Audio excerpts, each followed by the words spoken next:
If you were to ask a police officer, a defense attorney, or a judge what the single most important concept in criminal justice is, many would point to two words: probable cause. Probable cause is the gatekeeper. It is the legal standard that determines whether the government can intrude upon a person's liberty or privacy. Without probable cause, an arrest is illegal, a search is unconstitutional, and evidence, no matter how damning, will be thrown out of court under the exclusionary rule. But to understand probable cause, we must start with the Fourth Amendment to the United States Constitution, the right of the people to be secure in their persons, houses, papers, and effects, against unreasonable searches and seizures, shall not be violated, and no warrants shall issue, but upon probable cause, supported by oath or affirmation, and particularly describing the place to be searched, and the persons or things to be seized. Notice the structure. The Fourth Amendment does two things. 1. It prohibits unreasonable searches and seizures. 2. It establishes that a warrant can only be issued if there is probable cause. While the text explicitly requires probable cause for warrants, the Supreme Court has held that, with few exceptions, warrantless arrests and searches also require probable cause. In short, probable cause is the baseline threshold for any significant government intrusion into a person's life, liberty, or property. What does probable cause actually mean? It is not a precise mathematical formula. It is a fluid concept, but the standard legal definition is: probable cause exists where the facts and circumstances within the officer's knowledge, and of which they have reasonably trustworthy information, are sufficient in themselves to warrant a person of reasonable caution to believe that 1. A crime has been or is being committed for an arrest, or 2.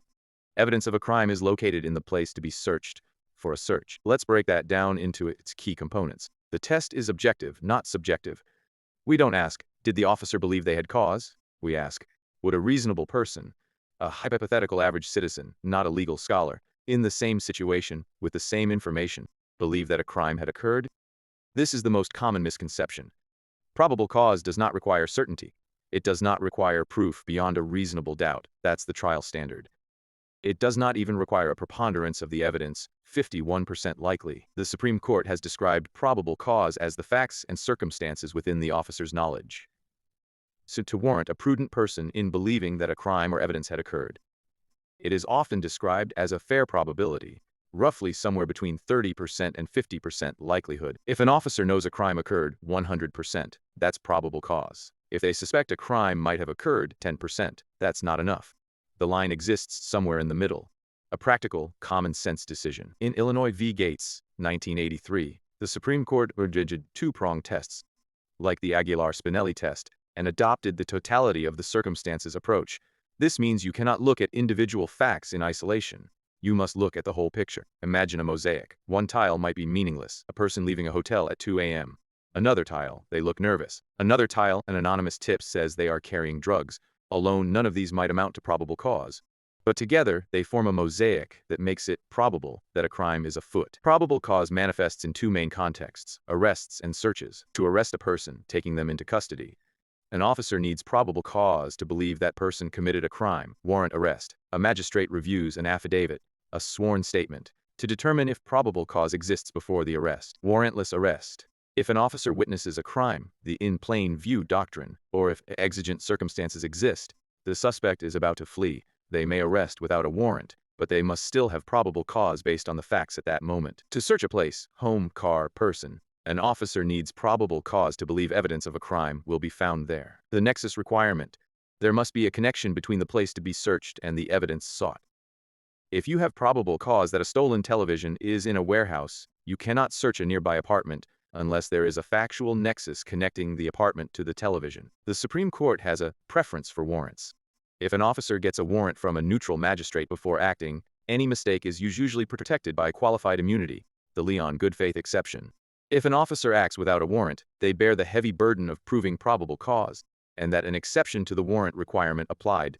For example, exigent circumstances, incident to arrest, automobile exception. To truly understand probable cause, you must contrast it with the standards above and below it. Standard level of certainty application. Reasonable suspicion less than 50%. A hunch based on articulable facts. Stop and frisk. Terry v. Ohio.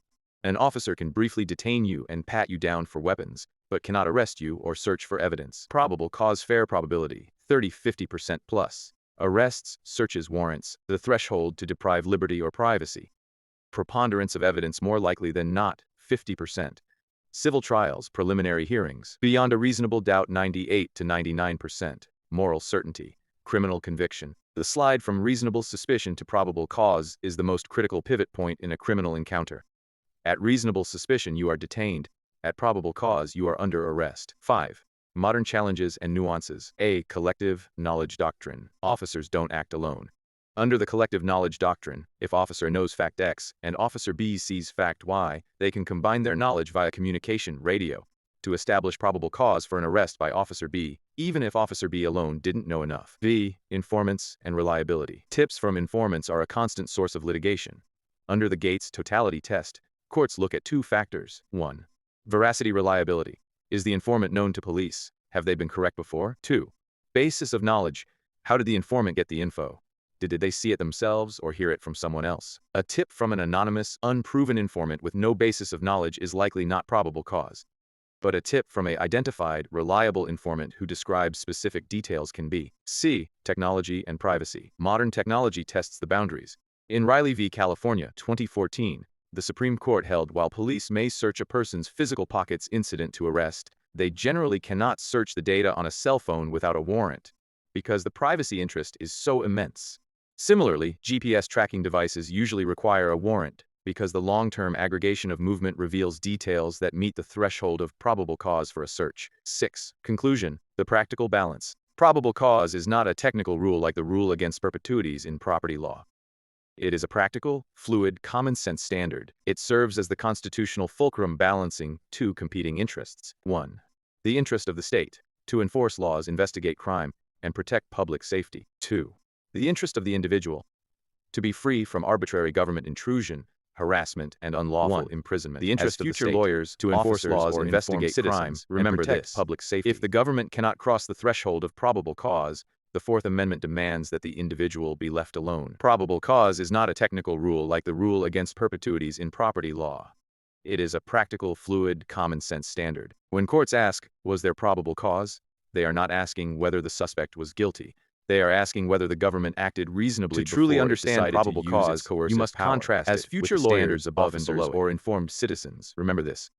If the government cannot cross the threshold of probable cause, the Fourth Amendment demands that the individual be left alone.